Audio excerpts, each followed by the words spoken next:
Welcome to Sports News. Hosts South Africa forced defending champions Nigeria to a goalless draw this evening in their eagerly anticipated 2015 Africa Cup of Nations qualifier at the Cape Town Stadium. Both sides created some good chances to find the back of the net, each claiming a share of the spoils. And that happened in a match where there was almost nothing to separate the two combatants.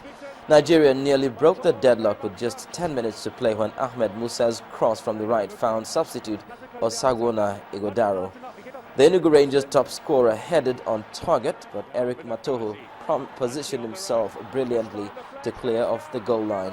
The result sees Bafana lie second in the group on 4 points behind Congo, who defeated Sudan earlier today 2-0 to move to 6 points, while Nigeria are third on a single point. Meanwhile, Cameroon moved to top of their 2015 AFCON qualifying group following a convincing 4-1 win over Ivory Coast today in Yaoundé.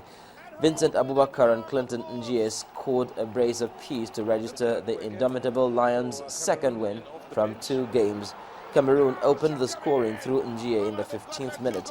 The visitors only took 10 minutes to level matters through Manchester City ace Yaya Toure.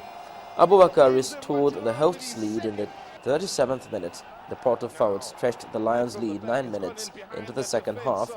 Njie completed his double in the 76th minute to hand the former champions a crucial win. In motorsports, Chief Executive of Fiat, Sergio Marchionne, will replace Luca Di Montezemolo as chairman of Ferrari from October the 13th. The departure of Montezemolo, announced by Fiat, was widely expected after escalating clashes between the two executives over strategy within the Fiat group.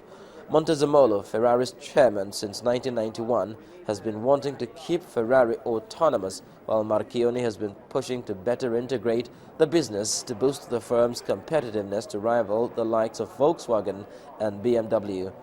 The resignation date coincides with the day when Fiat, which owns 90% of Ferrari, plans to list Fiat Chrysler Automobiles in New York after completing a merger with its U.S. business and cementing a shift of the Italian group from its home for the past 115 years.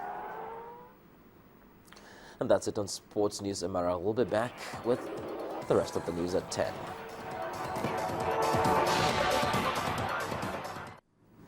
On the foreign scene, U.S. Secretary of State John Kerry has been in Iraq on his Middle East tour. This afternoon, he held a press conference with Iraq's new Prime Minister, Haider al-Abadi, during which he acknowledged the Islamic State as being the single greatest threat to the Iraqi people, and that the world cannot watch what he called its spread of evil.